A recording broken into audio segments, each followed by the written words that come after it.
Salut les amis, j'espère que vous allez bien, que votre année 2023 commence bien. Ça va être un épisode auquel peut-être vous n'allez pas vous attendre parce que c'est vrai c'est le premier de l'année, donc en temps normal les gens ont tendance à parler de leurs bonnes résolutions, tout ça, de faire le bilan de l'année, etc. Non, moi j'ai pas envie. D'ailleurs je me mettais vraiment la pression sur ce premier épisode du coup de l'année où je me disais oh là là c'est vraiment le premier épisode, faut pas le louper, tout nanana. Puis après je me suis rappelé que oui mais attends Julie, t'es pas les autres en fait. T'as jamais aimé en plus faire comme tout le monde.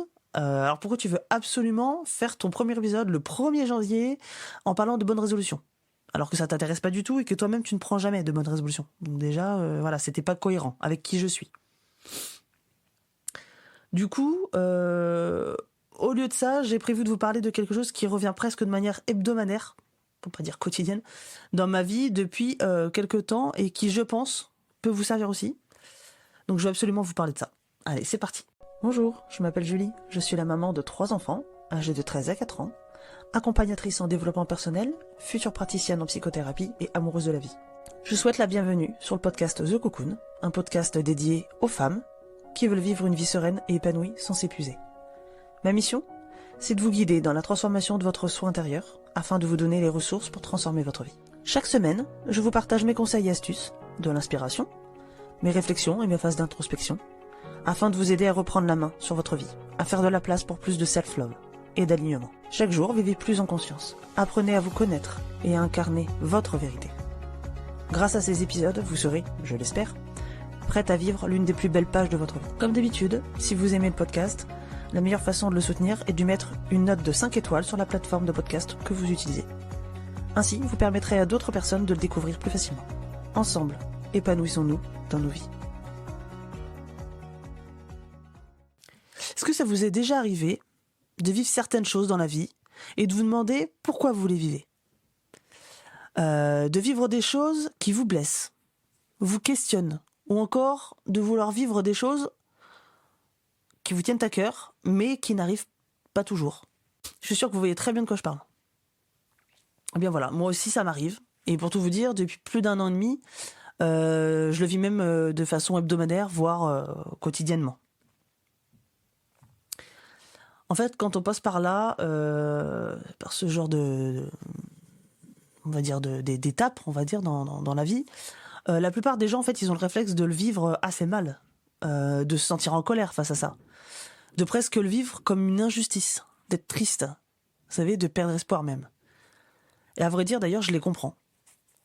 Je les comprends parce que c'est dur de vouloir quelque chose extrêmement fort, d'avoir l'impression, à côté de ça, de le perdre, voire même d'ailleurs de le perdre dans certains cas. Et effectivement, ça peut faire extrêmement mal. J'ai vécu ça. J'ai été mal, mais si vous saviez à quel point j'ai été mal. Évidemment, je le montre pas. Comme beaucoup de choses que moi, j'estime pas gratifiantes pour vous, en fait, pas intéressantes pour vous, parce que je vois pas l'intérêt de vous partager des choses qui ne vont pas vous faire grandir. Voilà, moi j'ai besoin de vous être utile. Donc c'est vrai que quand je ne suis pas bien, j'ai besoin d'abord d'analyser moi ma propre situation pour en tirer de leçons, afin d'après pouvoir vous les partager. Tant que ça c'est pas fait, ce chemin-là n'est pas fait, je ne vois pas l'utilité de vous en parler. Et du coup, un jour en fait, j'ai simplement décidé d'appliquer mes propres conseils, ceux que je donnais aux autres, et j'ai décidé de me les appliquer à moi-même, d'incarner en fait mes propres conseils. C'est quelque chose qui, quand on accompagne les gens, quand on coach les gens, pour moi, il y a que comme ça qu'on peut d'ailleurs le faire correctement. Première chose, c'est tout simplement d'incarner déjà ce que les valeurs que l'on véhicule. Ça vaut aussi d'ailleurs sur le fait d'être parent, par exemple. C'est en quelque sorte montrer l'exemple. Vous voyez ? Et donc voilà, donc je me suis rendu compte finalement que je croyais en la vie. Au plus profond de moi, je croyais en la vie avec un grand V. J'ai décidé du coup de faire confiance au processus, au chemin, au voyage dans lequel moi je suis. On a tous un chemin, un voyage si vous préférez, personnel. Donc si vous voulez, vous n'êtes pas dans le mien, je suis pas dans le vôtre, mais on en a tous un. Et j'ai décidé de faire confiance à ça, à ce chemin, à ce processus, à ce voyage-là. J'ai décidé de me dire que la vie elle est courte, ok, certes, mais qu'elle est surtout pleine de surprises, et que j'en avais certainement même pas vu la moitié. Je me suis souvenu aussi de certains passages de ma vie, que j'aurais même jamais pensé vivre, et que pourtant, j'ai finalement vécu. Pour vous donner des exemples. Quand j'étais ado, je me revois très, très clairement, pourtant j'ai beaucoup de mal à me rappeler les choses de mon enfance, mais là je me revois très clairement ado, en larmes, assise à l'arrière de la voiture de mon père, en attendant ma mère qui était partie faire des courses, des papiers. Et je disais à mon père en larmes, de toute façon je suis moche. Et les garçons, ils s'en fichent tous de moi. Je trouverai jamais personne. Le bon, je le trouverai jamais. Ce à quoi mon père, d'ailleurs, m'avait répondu, tu dis ça aujourd'hui, ma fille, mais c'est parce que t'es triste, parce que t'es jeune. Mais tu verras un jour, ce seront eux qui te courront après. Alors, bon, j'en rigole encore aujourd'hui parce que bon, il y avait un côté un peu papa poule dans le sens où évidemment ils sont pas en train de faire la queue à ma porte d'entrée, hein. Mais quelque part il avait raison. Quelque part il avait raison parce que en grandissant, finalement j'ai jamais eu de mal à rencontrer des garçons. Trouver le bon, c'est autre chose. Mais rencontrer des garçons, moi qui peinais quand j'étais ado, et ben, à l'heure d'aujourd'hui, ça n'a jamais été quelque chose qui a été difficile, une fois adulte. Ou encore, je me souviens, lorsque j'étais toute jeune, j'avais 19 ans, j'étais enceinte. J'étais seule, future mère célibataire seule. Dans mon premier appartement, je me souviens très bien, je l'ai eu au mois de juillet, je me rappelle très très bien. Et j'étais enceinte, toute seule, dans cet appart, avec mon chat. J'étais déjà vieille fille, vous savez, le cliché de la vieille fille avec son chat. Ça, c'était moi, sauf que j'avais 19 ans, que j'étais enceinte de mon premier enfant. Et je me revois très clairement en train d'angoisser et de me dire, oh là là, comment je vais faire? Est-ce que je serai une bonne mère pour ma fille? Alors qu'en fait, je connais rien à la vie, j'ai que 19 ans. Est-ce que je vais gérer? Est-ce que je vais assurer ce rôle-là? C'est cette mission qui est très très importante en fait. Hein. Est-ce que j'ai bien fait finalement de garder ce bébé que clairement j'aurais pu avorter, mais je l'ai pas fait. Est-ce que c'est responsable de ma part d'avoir fait ce choix-là pour elle? Pour moi, je savais que c'était la bonne décision, mais là, il y avait plus que moi, il y avait moi et cet enfant. Et puis au final, aujourd'hui, elle a 13 ans, et on n'a jamais été aussi proche que ça, qu'on ne l'est aujourd'hui, et on est d'ailleurs plus proche que la plupart des copines de ma fille avec leurs parents. Et elle est même d'ailleurs très fière de dire à ses copines, ah t'as vu ma mère ceci, ma mère cela, voilà. Très fière que je sois sa maman. Bref, tout ça pour vous dire que je suis intimement convaincue qu'il est important de faire confiance au processus de la vie. Que rien n'arrive ou arrive ou n'arrive pas sans raison. Que si la vie avec un grand V ne voulait pas qu'on soit là, où nous en sommes aujourd'hui, ça n'arriverait pas tout simplement.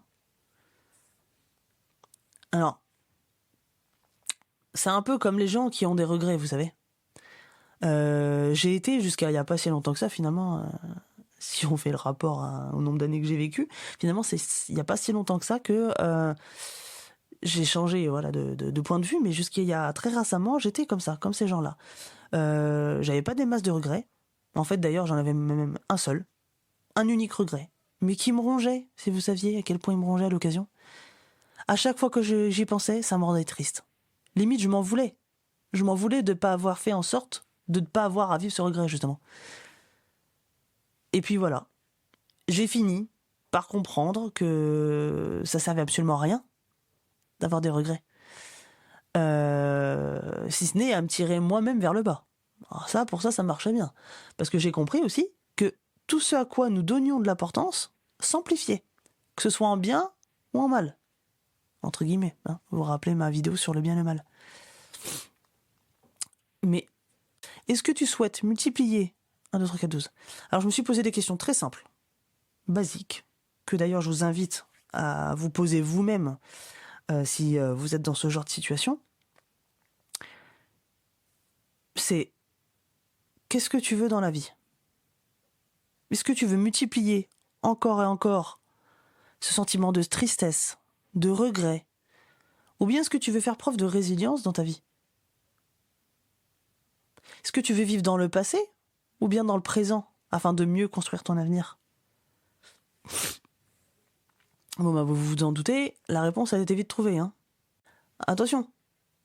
À côté de ça, je suis pas en train de vous dire qu'il faut bloquer ses émotions, ses sentiments, etc.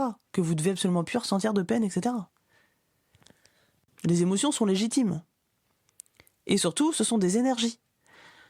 Et il faut absolument les laisser nous traverser. Mais justement, elles doivent nous traverser. Et pas prendre pension, entre guillemets, si je puis dire en nous, pour ensuite après se transformer en regret. Il faut les laisser vivre pleinement, les accepter, puis les évacuer et les laisser partir. Ok ? Du coup, voilà. J'ai décidé finalement de reparamétrer mon cerveau pour avoir un mindset beaucoup plus fort, plus aligné, plus serein, en fait, tout simplement. Et arrêter de sans arrêt angoisser. Parce que vous vous doutez bien que angoisser sur ce qui nous tracasse, clairement, c'est pas l'idéal pour s'épanouir. Alors pour ma part, j'ai juste décidé d'avoir confiance en la vie, avec un grand V. De la laisser guider mes pas, prendre mes décisions en conscience. Ça reste quelque chose d'important, même si j'ai foi en la vie, etc. Ça n'empêche pas que les décisions qui seront importantes à prendre dans ma vie, ça reste moi qui suis à même de les prendre. Et j'ai décidé de dire systématiquement que ce qui doit arriver, arrivera. Ça sert à rien d'angoisser. Et inversement, ce qui ne doit pas arriver, n'arrivera pas. C'est comme ça. Et puis après bien des angoisses, des analyses de ma vie, etc., j'ai fini par me dire, bah finalement, je suis exactement là où je suis censé être. Et même si c'est pas là où j'aimerais être, c'est ok. Je ferai en sorte d'atteindre mes objectifs tout en ayant confiance en la vie et son processus. Et je dois vous avouer d'ailleurs un truc, c'est que depuis que je fonctionne comme ça, je sais pas comment vous expliquer ce sentiment, mais je me sens tellement plus sereine. Mes problèmes sont toujours les mêmes, hein. Ma vie, elle va pas changer comme par miracle. Mais en moins, par contre, ça a tout changé, en revanche. Je me sens moins angoissée par l'avenir. Plus sereine, de manière générale. Parce que je fais preuve de lâcher prise. Je confie ça à la vie, avec un grand V. Et j'angoisse plus pour ça. C'est fini. Je prends en main ma vie, en créant mes objectifs, mes tâches, etc. Mais j'angoisse plus, en me disant « Ah oui, mais si jamais, et peut-être que, et machin. » Ok, tranquillo, comme je dis à mes enfants. Muy tranquillo. Je laisse la vie gérer. Moi, je fais ce que j'ai à faire. Le reste, je laisse la vie prendre le relais. Ça m'empêche pas de mettre en place des actions claires pour atteindre mes objectifs, mais j'angoisse plus à l'idée qu'ils aboutissent ou non. J'ai confiance à la vie et je sais qu'elle fera ce qui est bon pour moi, même si moi je le vois pas toujours. Du coup, je mets toutes les chances de mon côté, je marche en confiance, je suis sereine quoi qu'il arrive. Alors attention, ça veut pas dire qu'il y aura pas des phases, des périodes, des jours, des semaines, j'en sais rien, où je serai pas un petit peu plutôt en dessous, vous voyez, où je serai pas un peu down, un peu triste, un peu voilà. Ça peut arriver d'avoir des coups de blues et voilà. Mais globalement, c'est pas ça qui va diriger ma vie, qui va guider ma vie. Globalement, je continuerai à avoir confiance. Là, justement, mais comme je vous le disais, mes soucis n'ont pas changé. Ce qui me préoccupe depuis 1 an et demi, ça continue à me préoccuper depuis 1 an et demi. C'est comme ça, je sais que ça va pas changer. Mais je laisse ce problème, entre guillemets, cette préoccupation, c'est pas un problème, c'est une préoccupation, je la laisse vivre sans m'y attacher. Voilà. Si je devais prendre une image, je pense que je prendrais celle d'une vague, vous voyez ? C'est comme une contraction.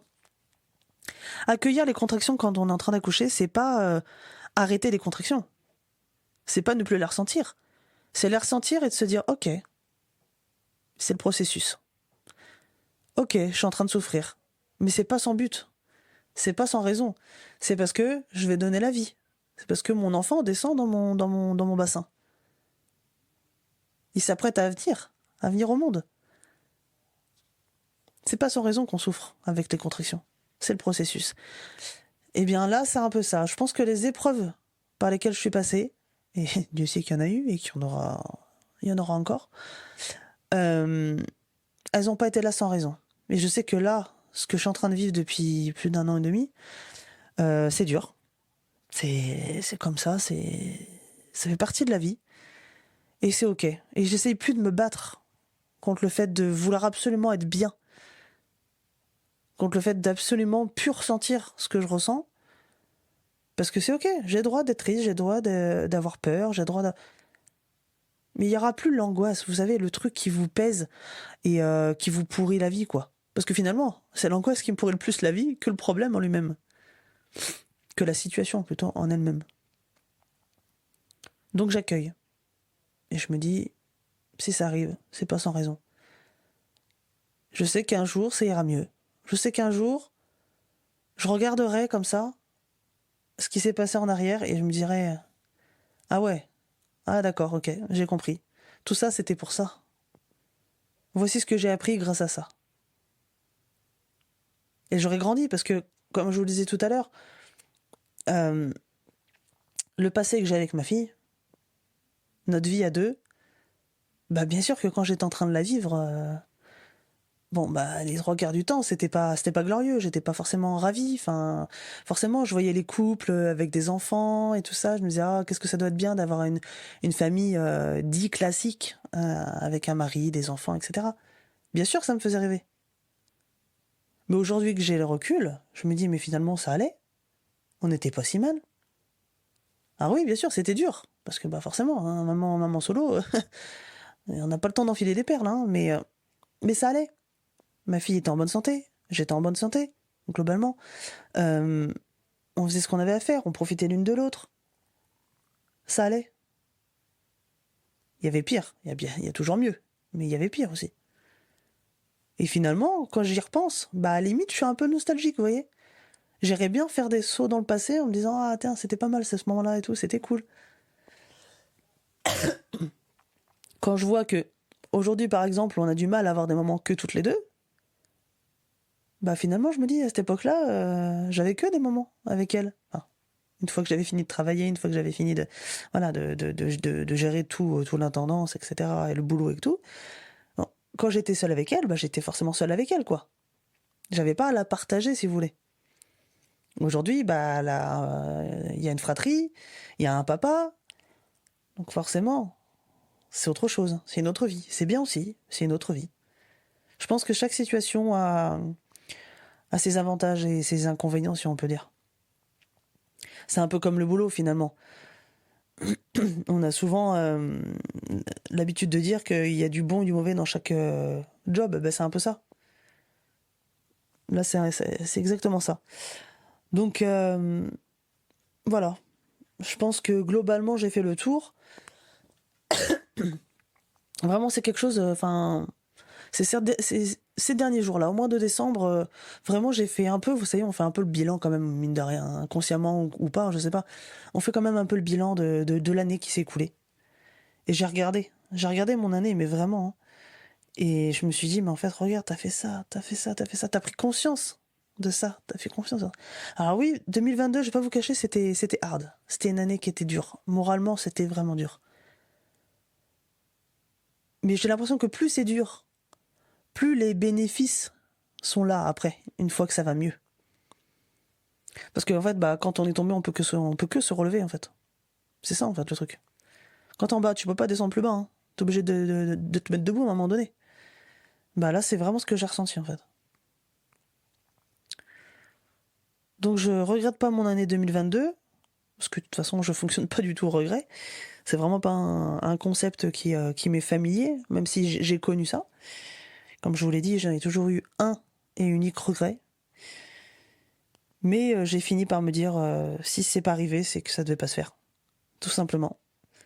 Peut-être que c'était pas le moment. Peut-être que c'était pas du tout prévu au programme, par la vie, avec un grand V. Peut-être que ce sera plus tard. Peut-être jamais. Mais c'est comme ça. Et au contraire, ça m'a même permis de tirer des leçons. Justement. Pourquoi c'est pas arrivé? Ah, bah parce que t'as fait ci, t'as pas fait ça. Ok. D'accord. Bah, si jamais ça se représentait, ce type de situation, comment tu ferais? Ah bah tu ferais comme ci, tu ferais comme ça, tu ferais pas ci, tu ferais pas ça. Donc on est prêt là. Donc voilà les amis, je vais vous laisser là-dessus. Je vais retourner auprès de mes enfants. Je vais d'abord finir de monter ça, vous préparer ça pour là quand vous allez l'entendre. Et, et puis voilà. Sur ce, j'espère quand même que ça vous aura fait du bien. Si c'est le cas, n'hésitez pas à noter ce podcast avec la note de 5 étoiles sur la plateforme de votre choix. Parce que voilà, ça m'aide beaucoup évidemment à faire vivre le podcast. Et puis ça me booste toujours plus pour vous concocter des nouveaux épisodes. Et puis, moi je vous embrasse. Je vous souhaite une excellente année 2023. J'espère que celle-ci vous apportera tout ce dont vous avez besoin. Pas nécessairement ce que vous avez envie, mais surtout ce que vous avez besoin d'avoir. Et puis, je vous dis à très bientôt. Prenez soin de vous. Ciao, ciao.